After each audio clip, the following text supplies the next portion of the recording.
Okay, so one of the easiest ways to get your text to go into a shape that you might want to use is to just warp it, right? To distort it. So let me bring up some text. So I'll just do my last name. All right, so I have my last name here, and I chose, a font that's big, it's fat, thick, and it's easy to use, right? So what I'll do now is I can go up to Object, and I can go to Envelope Distort, right? So I've gone to Object, I've selected my text, I've gone to Object, Envelope Distort, and I'm going to make with Warp, okay?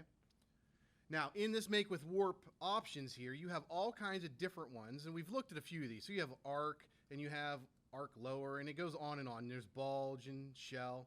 So if I chose, and I like the fish because it's just kind of fun to play with. If I choose this one, now you can arc it either as a horizontal or as a vertical, depending upon what you're trying to do. Obviously, the vertical doesn't look that great. In here, you can also start to mess with the bend. You'll see that I'm able to make that front end a little bit bigger. So if I want, a larger fish type of shape in the beginning there, I can get that in there pretty easy.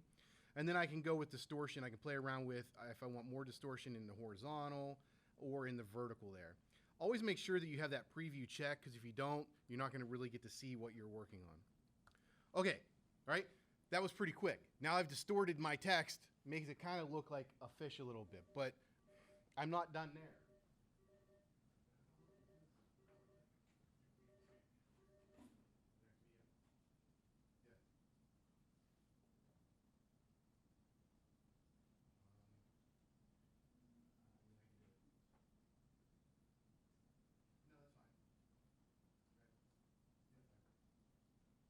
No, that's fine. Yeah, absolutely. Okay, so here's what I did. Let me just step back. I made sure to select my text, Object, Envelope Distort, Make with Warp. Okay? So I chose to do, the fish just because it's kind of a fun little one to do with this. All right, so now that's where I'm at.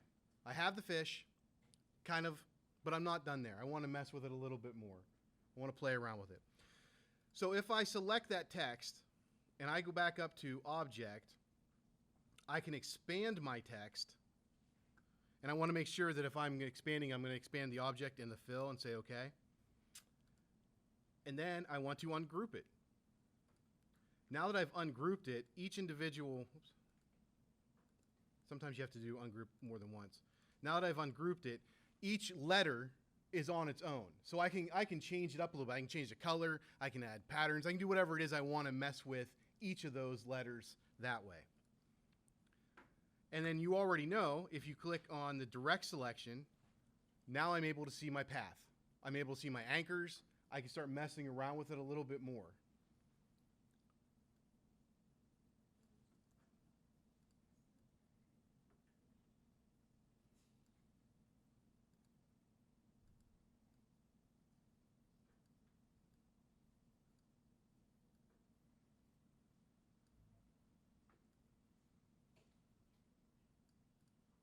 Right? So by using my direct selection, I click on the anchors. Now I can start to just, change it up a little bit. So I pulled the front of that O out a little bit so it looks a little bit more like a fish face.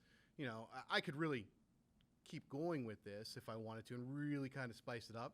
But I'm just, trying to get there with our little bit of time that we have to put this together, right? And like I said, now that they're all ungrouped, I can go back to my properties. I can change the color to whatever I might want. If I want to have, multiple colors, I can do that as well. I can put in a gradient the whole way back through. Okay? Who has questions on this?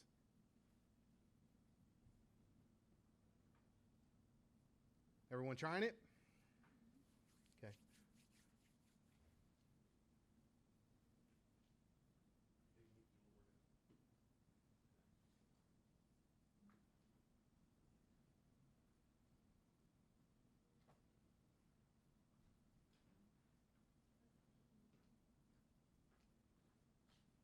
That one's pretty easy.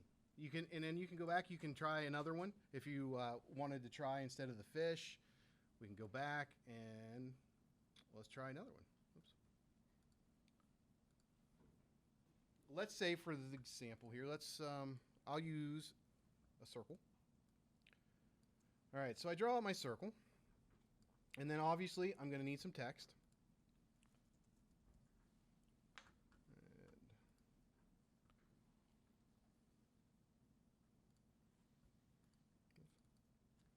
Not what I wanted.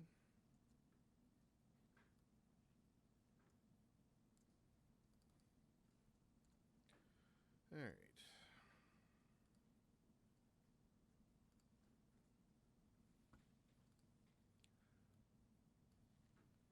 Okay, so now I have a circle, I have some text. And what I want is I want to take that text and make it into that circle. Okay? Easiest way to do that is now that I have my shape here, I want to make sure that I arrange it so that my shape is in the front, right? Because this is what I'm going to do. You'll see why. It's important, whatever shape it is you're trying to use needs to be in front of your text, right? Because that's how we're going to make this.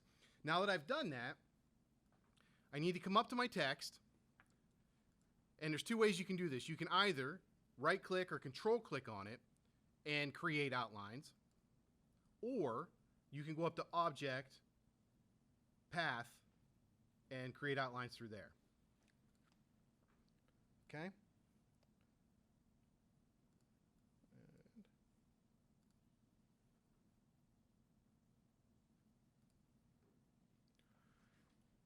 Okay, did you see how I did that?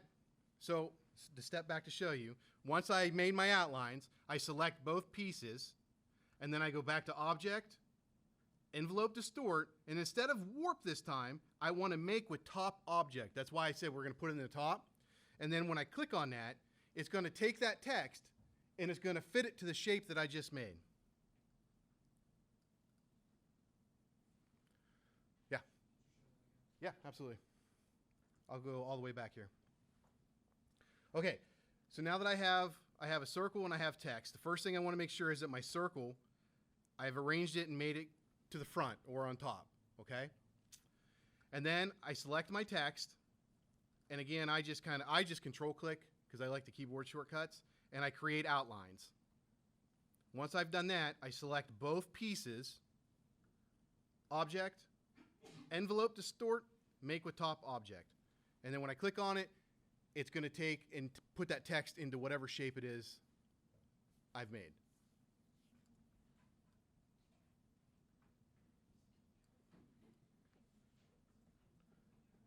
Don't forget, when you have a star and you draw out your star, if you just use your up arrows, you can create, right? So there you got a triangle. Pretty easy stuff. So let's take another look at the other way that this is done. Oops. Okay, so let's say that you want your text to fit a really particular shape. In this case, like we're doing an ad for an automobile dealership or something like that, and we're gonna, I don't know, put a slogan or something on this car, right?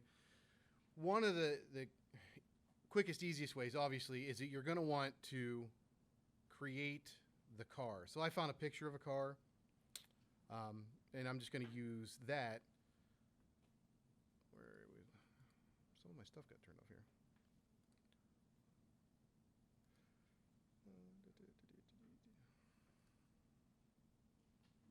All right. So if I take, and I already went through and did this real quick. So I just outlined the car real fast, right? I used the pen tool. I made it in just a big shape so that I had it ready to go. And I wasn't doing a whole lot of work on the car because the idea is that we're just using the shape of the car in order to have something to put the text into. So again, now I need some text. And for whatever reason,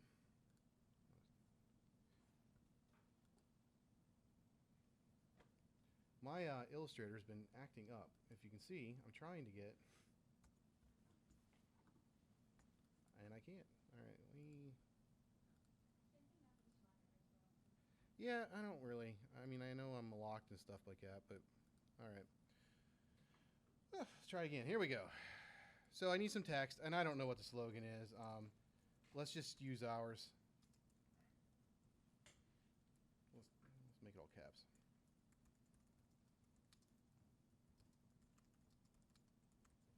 Okay, so I'm going to do the same thing. I'm going to go and I'm going to find, a nice, thick, fat font kind of that I want to use, and then bring that up. You can use any font, obviously, that you want. Maybe you have a particular hand font or a paint or a brush of some kind that you want that's going to make the actual piece that you're using fit what you need it to do. All right, so now that I have that, some of the same things are going to need to apply, right? I need to create my outlines, so I have those. And then I'm going to go up to Object. I'm going to expand my object, and then I'm going to ungroup them and make sure that they're all ungrouped. And the reason I do that is because I want to do these individually. Let me make it a different color so you can kind of see what I'm doing here. Okay, so now that I have the color that I want, now I can take individual pieces and I can start to kind of put them down where I might want to arrange them on this car. Right? And I'm not going to do all of them. I'm just going to kind of show this to you. So now that I've done that, and what I'm going to do now is I need to kind of work on these individual pieces. So if I direct select and click on there, I have access to my anchor points, and I can start to manipulate and make those fit where I want them to in order to wrap around on this car. So the idea is that this one's a little bit more time involved, right? And it takes us, you need to have a little bit more of a plan. But then as you do that, you go through here and you can kind of create it so that it fits the way that you want it to. Don't forget also on the other pin tool, we have a curvature tool. And the way that one works is if I wanted to curve, say, this line, I click on the curvature tool and I grab the path that I want to curve, and I can just curve individual lines in and out to try, instead of trying to use the pen tool and drag and make that curve. So if I have a sketch of a character or something I'm working on, well, then I can just use that so I don't have to actually go around each little curve. I can wait and then come back and then curve those lines to make them fit a little bit better the way that I would want them to. And then that's all I would do. I would sit here and I would keep working on trying to get, pieces of this to fit where I want them to. I can manipulate the handle so that I can get a little bit more of a, pull around that window. And that's what I would do. And I would keep doing that until I got what I wanted. At that point, once you have everything here, you can, if you don't want to use the car, right? If you didn't make a shape and you just use the picture itself, then you can just go back and you can turn those things off so that you can see just the lettering itself. And then the idea here is that it would be the shape of the car. And so the slogan itself becomes the car for your automobile client or whatever it is you're working on. Okay? Does that make sense? Okay, so your next step now is to practice with that. Find a picture of something. You can either choose to outline that thing really quick like I did. You can, or just use the picture itself, okay? One little tip that I will show you real quick is, and I think it's on its own layer here somewhere maybe. Yeah, right there. On these wheels, those are just the same wheel, right? So all I did was I went in here. It's not going to let me there. Let me add a new layer. All I did was I drew out a circle that I wanted for the wheel. And then once I had that, then all I did was I went to Edit, Copy, Edit, Paste in front. And as soon as I do that, now I have a second wheel that's right there in the center for me to use, right? And then I can change the color of that real quick and I can make it like a hubcap, right? So use the shapes that you have. Don't reinvent the wheel. You don't have to make separate circles. You can do the, copy, paste in front, and do it real quick, okay? So practice on that.